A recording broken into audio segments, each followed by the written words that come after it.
नमस्कार दोस्तों, आइए जानते हैं आज मध्य प्रदेश की बड़ी खबरें। आज की पहली खबर है कि एमपी के 3 जिलों में होगा जनगणना का प्री टेस्ट केंद्र। सरकार के आदेश पर एमपी के 3 जिलों में जनगणना का प्री टेस्ट होगा। इसमें सघन आबादी, वन क्षेत्र और आदिवासी इलाके वाले जिलों का चयन किया गया है। मध्य प्रदेश में इसके लिए ग्वालियर, रतलाम और सिवनी जिलों का चयन किया गया है। यहाँ 10 नवंबर से 30 नवंबर के बीच जनगणना और हाउस गणना का प्री टेस्ट किया जाएगा। इस प्री टेस्ट गणना के दौरान फील्ड में आने वाली चुनौतियों की रिपोर्ट प्रदेश का जनगणना निदेशालय तैयार करेगा। फिर इसकी रिपोर्ट केंद्रीय गृह मंत्रालय को भेजी जाएगी। मंत्रालय इस आधार पर फाइनल जनगणना शीट तैयार करेगा। सार्थक ऐप से हाजिरी अनिवार्य करने पर वन कर्मियों का विरोध। वन विभाग के कर्मचारियों ने सार्थक ऐप से उपस्थिति दर्ज करने की अनिवार्यता का विरोध किया। शुक्रवार को मध्य प्रदेश वन एवं वन्य प्राणी संरक्षण कर्मचारी संघ, वन कर्मचारी संघ और तृतीय वर्ग राज्य कर्मचारी संघ के पदाधिकारियों ने कलेक्टर और वन मंडल अधिकारी को ज्ञापन सौंपा। संघ के जिला अध्यक्ष राजेंद्र बंसल, तनुराज कैथौरिया और दीवान किरार ने कहा कि वन रक्षकों की ड्यूटी समय सीमा में नहीं बन सकती। उन्हें दिन रात जंगल की निगरानी करनी होती है। शिकार रोकना और आग पर काबू पाना भी उनकी जिम्मेदारी है। 28 प्राथमिक स्कूलों के नए भवन बनेंगे। विदिशा 20 जिले के 28 प्राथमिक स्कूलों में नए भवनों का निर्माण जल्द शुरू होगा। इसके लिए तकनीकी और वित्तीय स्वीकृति मिल चुकी है। अब फाइल प्रशासकीय स्वीकृति के लिए कलेक्टर के पास भेजी गई है। स्वीकृति मिलते ही निर्माण एजेंसी को कार्यादेश जारी कर दिया जाए। इन भवनों का निर्माण आरआईएस एजेंसी करेगी। इसके लिए टेंडर प्रक्रिया चल रही है। नए भवन बनने से लंबे समय से जर्जर स्कूलों में पढ़ रहे बच्चों को सुरक्षित और बेहतर शिक्षण वातावरण मिलेगा। दूसरी ओर कई पुराने स्कूल भवनों की हालत अब भी खराब है। दीवारें टूट चुकी हैं, छतें टपक रही हैं। बारिश में शिक्षक बच्चों की छुट्टी कर देते हैं या वैकल्पिक व्यवस्था में परेशान होते हैं। कई स्कूल भवन खंडहर में बदल चुके हैं। हर साल मरम्मत के लिए राशि जारी होती है, फिर भी 9 बजे से लगेंगे। झाबुआ जिले में बढ़ती ठंड और तापमान में गिरावट को देखते हुए कलेक्टर नेहा मीणा ने स्कूलों के समय में बदलाव किया है। नए आदेश के अनुसार नर्सरी से कक्षा 3 तक की सभी कक्षाएं सुबह 9 बजे से पहले संचालित नहीं की जाएंगी। वहीं कक्षा 4 से कक्षा 12 तक की कक्षाएं सुबह 8 बजे से पूर्व शुरू नहीं होंगी। यह आदेश झाबुआ जिले की सभी शैक्षणिक संस्थाओं पर लागू होगा, जिनमें शासकीय, अशासकीय, सीबीएसई और आईसीएसई बोर्ड के स्कूल शामिल हैं। पार्षद का भाई आजाद खान ऑनलाइन सट्टे का सरगना। अशोकनगर पुलिस ने ऑनलाइन सट्टे के बड़े नेटवर्क का भंडाफोड़ किया है, जिसमें पार्षद के भाई आजाद खान का नाम सामने आया है। पुलिस अधीक्षक राजीव कुमार मिश्रा ने शनिवार को प्रेस कॉन्फ्रेंस में बताया कि आजाद खान ऑनलाइन माध्यम से सट्टे का संचालन कर रहा था। बैंक ट्रांजैक्शन की जांच से इसका खुलासा हुआ। मामले की शुरुआत 5 अक्टूबर को हुई, जब कोतवाली पुलिस ने आजाद मोहल्ला निवासी शमशाद खान को ऑनलाइन सट्टा आईडी बांटते हुए गिरफ्तार किया। उसके मोबाइल की जांच में पता चला कि ये आईडी राजीव जैन उर्फ राजू और विकास जैन ने दी थी। एमपी बोर्ड परीक्षा 2026 के टाइम टेबल में बदलाव। माध्यमिक शिक्षा मंडल ने बोर्ड परीक्षा 2026 के जारी किए गए टाइम टेबल में होली के कारण संशोधन किया है। अब कक्षा 10वीं की परीक्षाएं होलिका दहन के एक दिन पहले और कक्षा 12वीं की होली के बाद समाप्त होंगी। 12वीं की परीक्षा 7 फरवरी व 10वीं की 11 फरवरी से शुरू होंगी। 12वीं की परीक्षा पूर्व में जारी टाइम टेबल के अनुसार 3 मार्च को और 10वीं की 2 मार्च को समाप्त हो रही थी। संशोधन सिर्फ 12वीं की परीक्षा के टाइम टेबल में किया गया है। 12वीं के 3 मार्च को होने वाले भूगोल, crop production and horticulture, still life and design, शरीर रचना क्रिया, विज्ञान और स्वास्थ्य के पेपर 5 मार्च को होंगे। शेष टाइम टेबल में कोई बदलाव नहीं है। एमपी में 1 करोड़ लोगों को मिलेगा रोजगार। मोहन सरकार ने 70वें स्थापना दिवस पर शनिवार को पहली बार अगले 22 साल में मध्य प्रदेश की दिशा और दशा बदलने वाला रोड मैप जारी किया। विजन डॉक्यूमेंट 2047 नाम से जारी। इस दस्तावेज में रोजगार के 1 करोड़ अवसर देने, 20 कार्गो टर्मिनल की स्थापना, 3 एआई आधारित शहरों को विकसित करने, खेती के कुल रकबे में से 25% को जैविक प्राकृतिक में बदलने जैसे लक्ष्य शामिल हैं। सीएम डॉक्टर मोहन यादव ने रविंद्र भवन में इसे जारी करते हुए कहा, यह मध्य प्रदेश की दिशा व दशा बदल देगा। मुख्य सचिव अनुराग जैन ने दस्तावेजों के मुख्य बिंदुओं पर लोगों से बात की। इस दौरान केंद्रीय नागरिक उड्डयन मंत्री किंजरापू राममोहन नायडू समेत कई हस्तियां मौजूद थीं। पीएम श्री हवाई पर्यटन सेवा का उद्घाटन। मध्य प्रदेश स्थापना दिवस यानी 1 नवंबर को मुख्यमंत्री मोहन यादव ने राजधानी भोपाल में स्थित राजा भोज अंतर्राष्ट्रीय एयरपोर्ट पर पीएम श्री पर्यटन वायु सेवा का शुभारंभ हुआ। इस हवाई सेवा का उद्देश्य पर्यटन गंतव्यों तक कनेक्टिविटी को बेहतर बनाना है। इस नई वायु सेवा के तहत पहली फ्लाइट भोपाल से जबलपुर, रीवा होते हुए सिंगरौली पहुंचेगी। वहीं सीएम यादव ने भोपाल एयरपोर्ट पर शुरू किए जा रहे नए टिकट बुकिंग काउंटर का भी उद्घाटन किया। साथ ही यात्रियों को बोर्डिंग पास उपलब्ध कराया। आइए जानते हैं इस हवाई सेवा से जुड़ी जरूरी बातें। हरदय मंडी में सोमवार से फिर शुरू होगी मक्का खरीदी हरदा कृषि उपज। मंडी में मक्का की खरीदी सोमवार 3 नवंबर से फिर शुरू होगी। बेमौसम बारिश के कारण 28 अक्टूबर से इसे अस्थायी रूप से बंद कर दिया गया था। यह निर्णय ग्रेन मर्चेंट एसोसिएशन के आवेदन के बाद मंडी प्रशासन ने लिया है। हाल ही में हुई बारिश के कारण मक्का की फसल में अत्यधिक नमी आ गई थी, जिससे उपज की गुणवत्ता प्रभावित हुई। इसी वजह से मंडी व्यापारियों ने मक्का की खरीदी रोक दी थी। मंडी सचिव हरनारायण भिलाला ने बताया कि ग्रेन मर्चेंट एसोसिएशन के अध्यक्ष ने मौसम साफ होने के बाद 3 नवंबर से खरीदी शुरू करने का अनुरोध किया था। मपी में मंत्री विजय शाह ने कार्यकर्ता से पहनवाए जूते। मध्य प्रदेश के कैबिनेट मंत्री विजय शाह एक बार फिर विवादों में आ गए हैं। इस बार वह एक कार्यकर्ता से अपने जूते पहनवा रहे हैं। पूरी घटना गुरुवार को नर्मदा नगर में मुख्यमंत्री द्वारा बैकवाटर में मगरमच्छ छोड़ने के पूर्व में मां नर्मदा की पूजा के समय की है। सीएम डॉ मोहन यादव जमीन पर बैठकर हवन कर रहे हैं। वहीं दूसरी ओर मंत्री विजय शाह पीछे खड़े होकर एक कार्यकर्ता को जूते पहनाने का इशारा कर रहे हैं।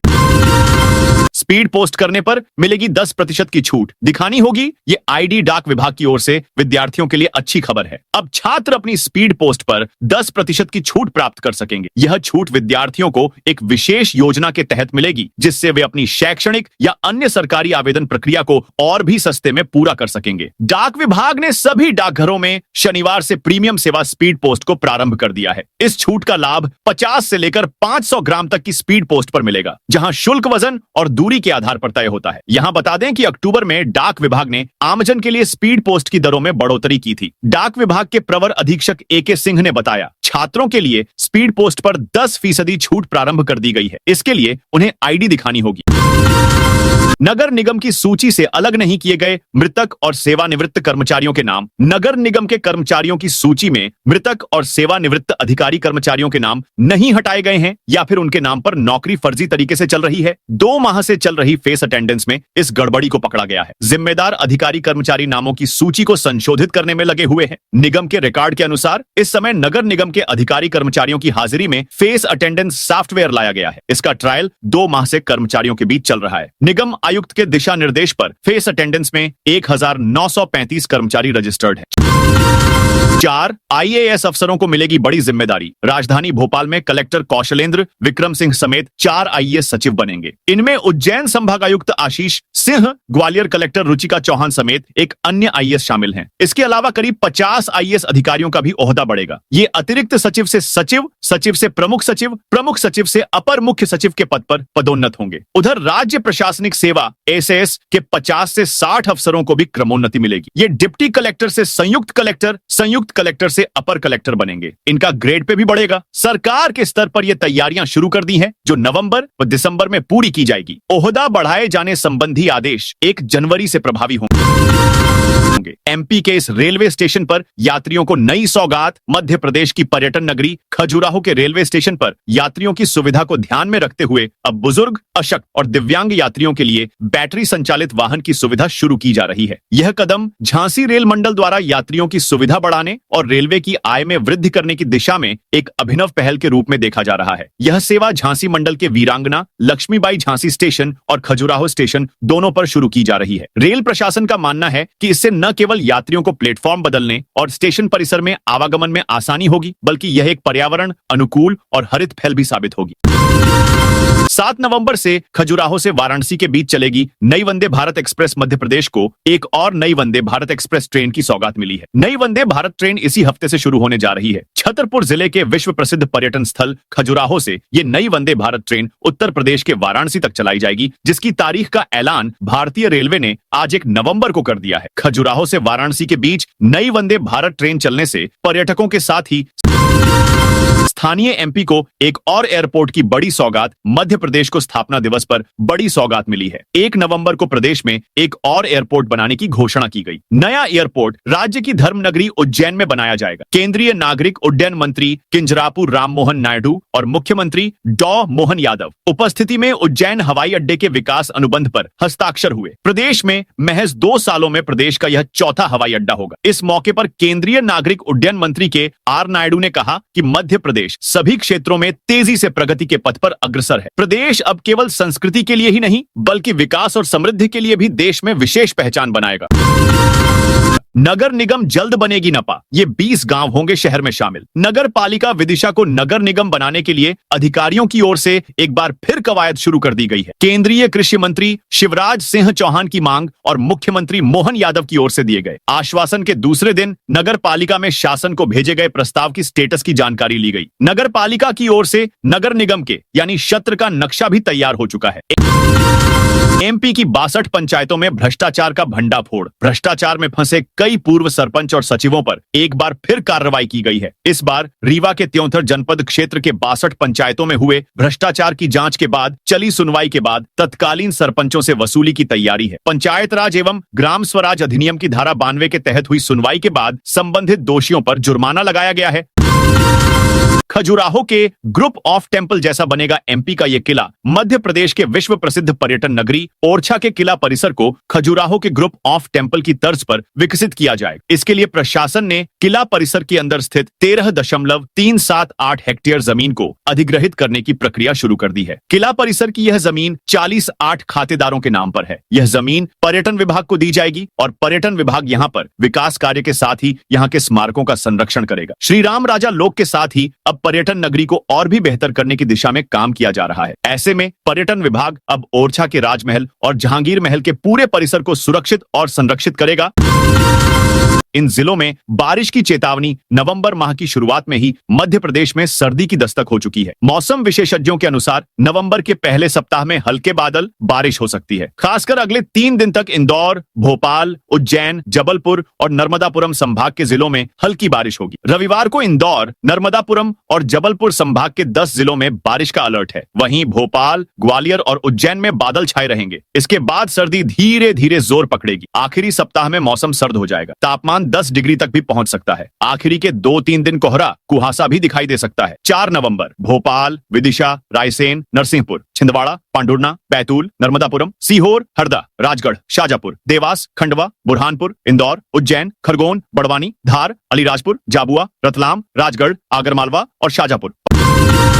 पारधी गैंग का सदस्य गिरफ्तार। 6 चोरी की बाइकें मिली। अशोकनगर की बहादुरपुर थाना पुलिस ने पारधी गैंग के एक सदस्य राजा बाबू उर्फ बाबू पारधी को गिरफ्तार कर लिया है। पुलिस ने उसके कब्जे से 71 लीटर कच्ची शराब बरामद की है। आरोपी की निशानदेही पर पुलिस ने उसके 9 फरार साथियों द्वारा छोड़ी गई 6 चोरी की मोटरसाइकिलें भी बरामद की हैं। बरामद संपत्ति की कुल कीमत लगभग 6,50,000 रुपए आंकी गई है। पुलिस फरार आरोपियों की तलाश में जुटी है। सोमवार को 2 बार नगर भ्रमण पर निकलेंगे भगवान महाकाल सोमवार को 2 बार नगर भ्रमण करेंगे। कार्तिक मास की दूसरी सवारी शाम 4 बजे निकलेगी, जिसके बाद रात 11 बजे बाबा महाकाल हरिहर मिलन की सवारी के लिए गोपाल मंदिर जाएंगे। रात की सवारी के लिए पुलिस प्रशासन द्वारा कड़ी चौकसी बरती जाएगी। शाम 4 बजे निकलने वाली भगवान महाकाल की कार्तिक मास की दूसरी सवारी धूमधाम से परंपरागत मार्ग से शिप्रा नदी पहुंचेगी। यहाँ पूजन के बाद सवारी वापस मंदिर लौटेगी। पन्ना में अवैध रेत परिवहन पर कार्रवाई। पन्ना जिले में खनिज विभाग ने अवैध रेत परिवहन और ओवरलोडिंग के खिलाफ बड़ी कार्रवाई की है। विभाग ने कार्रवाई के दौरान 6 डंपर जब्त किए, जिनमें से 1 ओवरलोडिंग में पकड़ा गया, जबकि 5 डंपर अवैध रूप से रेत का परिवहन कर रहे थे। खनिज अधिकारी रवि पटेल ने बताया कि उन्हें अजयगढ़ से पन्ना तक ट्रकों द्वारा अवैध रेत परिवहन की सूचना मिल रही थी। इसी आधार पर 2 नवंबर रविवार को दहलान चौकी, अजयगढ़ बाईपास और पोस्ट ऑफिस चौराहे पर संयुक्त जांच अभियान चलाया गया। एमपी से राजस्थान जाने वाली स्लीपर बसें बंद। राजस्थान में प्राइवेट बस संचालक हड़ताल पर हैं। करीब 7,000 स्लीपर बसें खड़ी हो गई हैं, जिसका असर मध्य प्रदेश में भी दिख रहा है। भोपाल, इंदौर से राजस्थान के जयपुर, बीकानेर, उदयपुर समेत अन्य शहरों के चलने वाली बसें भी बंद हैं। भोपाल के आईएसबीटी पर राजस्थान जाने वाली 20 से अधिक ऐसी डीलक्स बसें 4 दिनों से खड़ी हैं। 3 दिन से ऑनलाइन बुकिंग भी बंद है। जिन यात्रियों को इसकी जानकारी है, उन्होंने यात्रा स्थगित कर दी है, लेकिन जिन्हें जानकारी नहीं है, वो बस स्टैंड पर परेशान हो रहे हैं। बता दें कि भोपाल, इंदौर, उज्जैन से करीब 150 से ज्यादा बसें राजस्थान जाती हैं और इतनी ही बसें वहां से एमपी में आती है। इन बसों से रोजाना 10,000 से ज्यादा यात्री सफर करते हैं। बस ऑपरेटर्स का कहना है कि बसें कब तक बंद रहेंगी, फिलहाल ये बताया नहीं जा सकता। भावांतर योजना में मॉडल रेट तय नहीं। खरीदी जारी। हरदा में प्रदेश सरकार की भावांतर योजना को लेकर जिले के किसानों में असमंजस की स्थिति बनी हुई है। योजना के तहत खरीदी शुरू हुए 10 दिन हो चुके हैं, लेकिन अब तक मॉडल रेट तय नहीं हो पाया है। ने हरदा मंडी में किसानों से बात की। कई किसानों ने बताया कि वे सोयाबीन बेचने आ रहे हैं, लेकिन उन्हें यह नहीं पता कि भावांतर योजना के तहत उन्हें कितना भाव मिलेगा। शासन से अभी तक खरीदी की तय मात्रा की जानकारी भी नहीं मिली है। ग्राम उड़ा के किसान उमाशंकर दुगाया ने कहा कि नगद बेचने पर दाम ज्यादा मिल रहे हैं, जबकि भावांतर निरंतर योजना में भाव कम मिल रहा है। भाजपा विधायक बोले, किसानों की फसलों को भारी नुकसान। रीवा संभाग में विगत कई दिनों से मौथा तूफान के चलते हुई अतिवृष्टि के कारण खरीफ की फसल, जिसमें धान, मूंग और उड़द की फसलें शामिल हैं, को भारी नुकसान हुआ है। जिले भर में यही स्थिति है, लेकिन मनगवां विधानसभा में नुकसान अधिक हुआ है। मनगवां विधायक नरेंद्र प्रजापति ने कलेक्टर रीवा और मऊगंज को पत्र लिखकर सर्वे करने के लिए कहा था, जिस पर एक्शन लेते हुए दोनों ही जिलों के कलेक्टरों द्वारा सर्वे करने के निर्देश जारी किए गए। बुरहानपुर पुलिस का मुस्कान अभियान शुरू। बुरहानपुर पुलिस ने महिला सुरक्षा शाखा पुलिस मुख्यालय भोपाल के निर्देश पर मुस्कान विशेष अभियान शुरू किया है। यह अभियान 1 नवंबर से 30 नवंबर 2025 तक चलेगा। इसके तहत जिले के विभिन्न स्कूलों में बालिकाओं के लिए जागरूकता कार्यक्रम आयोजित किए जा रहे हैं। यह अभियान पुलिस अधीक्षक देवेंद्र पाटीदार के निर्देशन में अतिरिक्त पुलिस अधीक्षक अंतर सिंह कनेश और डीएसपी महिला सुरक्षा शाखा प्रीतम सिंह ठाकुर के मार्गदर्शन में संचालित हो रहा है। इसका मुख्य उद्देश्य बालिकाओं को उनकी सुरक्षा, अधिकारों और आत्मरक्षा के प्रति जागरूक करना है। एमपी के स्थापना दिवस पर मुख्यमंत्री की गारंटी। मुख्यमंत्री मोहन यादव ने आने वाले समय में मंत्रिमंडल में फेरबदल के भी संकेत। एक सवाल के जवाब में उन्होंने कहा, सरकार के 2 साल पूरा होने पर हम अपने मंत्रियों के परफॉर्मेंस का रिव्यू जरूर करेंगे। क्या इस आधार पर मंत्रियों को हटाया जा सकता है? इसके जवाब में उन्होंने कहा, पहले रिपोर्ट तो तैयार हो जाने दीजिए, फिर इस पर बात करेंगे। भाजपा अखिल भारतीय पार्टी है, ऐसे कोई भी फैसले केंद्र और राज्य की इकाई मिलकर करते हैं। प्रदेश में रोजगार को लेकर उन्होंने कहा, साल 2026 में 40,000 सरकारी नौकरी दी जाएंगी, यह मेरी गारंटी है। भोपाल में अवैध गैस रिफिलिंग सेंटर में लगी आग। भोपाल के अशोका गार्डन स्थित सम्राट कॉलोनी इलाके में शनिवार रात में एक अवैध गैस रिफिलिंग सेंटर में भीषण आग लग गई। जब आग लगी तब दुकान में ही कई खाली और भरे गैस सिलेंडर रखे थे। इनमें से एक सिलेंडर में ब्लास्ट भी हो गया। इससे इलाके में हड़कंप मच गया। ऐसे में समय रहते आग काबू में नहीं आती तो बड़ा हादसा हो सकता था। घटना का एक वीडियो भी सामने आया है, जिसमें अंदर रखा एक गैस सिलेंडर ब्लास्ट हो गया। हादसा रात 8 बजे लगभग हुआ। तुरंत गोविंदपुरा और पुल बोगदा फायर स्टेशन से दमकलें मौके पर पहुंची। इसके बाद आग पर काबू पाया गया। रहवासियों की मदद से करीब 20 मिनट के अंदर ही आग बुझा दी गई। एमपी को आगे बढ़ाने में सभी मुख्यमंत्रियों का योगदान। 70 सालों में मध्य प्रदेश को आगे बढ़ाने में सभी मुख्यमंत्रियों ने अपना महत्वपूर्ण योगदान दिया है। प्रदेश के युवाओं, किसानों और महिलाओं ने अपनी मेहनत और समर्पण से मध्य प्रदेश को एक विकसित राज्य बनाने में अहम भूमिका निभाई है। प्रदेश के वैज्ञानिकों ने भी नवाचारों और शोध के माध्यम से प्रदेश को प्रगति की राह पर अग्रसर किया है। यह बात मंत्री कैलाश विजयवर्गीय ने शनिवार को मध्य प्रदेश स्थापना दिवस के अवसर पर लता मंगेशकर सभागृह में आयोजित कार्यक्रम में कही। उन्होंने कहा कि मध्य प्रदेश आज विकास, सुशासन और नागरिक सहभागिता के क्षेत्र में देश भर में मिसाल कायम कर रहा है। होसवाले ने कहा, कांग्रेस ने आरएसएस पर 3 बार प्रतिबंध लगाया। संघ के सरकार्यवाह दत्तात्रेय होस बोले, कांग्रेस अध्यक्ष मल्लिकार्जुन खड़गे द्वारा राष्ट्रीय स्वयंसेवक संघ आरएसएस पर बैन लगाने के बयान पर शनिवार को जवाब दिया है। उन्होंने कहा कि कांग्रेस पहले भी संघ पर 3 बार प्रतिबंध लगाने का प्रयास कर चुकी है, अब चाहे तो चौथी बार भी कोशिश कर ले। उज्जैन एयरपोर्ट 2028 सिंहस्थ महाकुंभ से पहले होगा शुरू। मध्य प्रदेश स्थापना दिवस के अवसर पर आयोजित अभ्युदय मध्य प्रदेश कार्यक्रम के दौरान उज्जैन एयरपोर्ट बनने का रास्ता साफ हो गया है। उज्जैन एयरपोर्ट के विकास के लिए मध्य प्रदेश शासन के विमानन विभाग एवं airports authority of India (AI) के बीच महत्वपूर्ण समझौता MOU साइन हुआ है। अब जल्द ही एयरपोर्ट के लिए जमीन अधिग्रहण का काम शुरू हो सकेगा।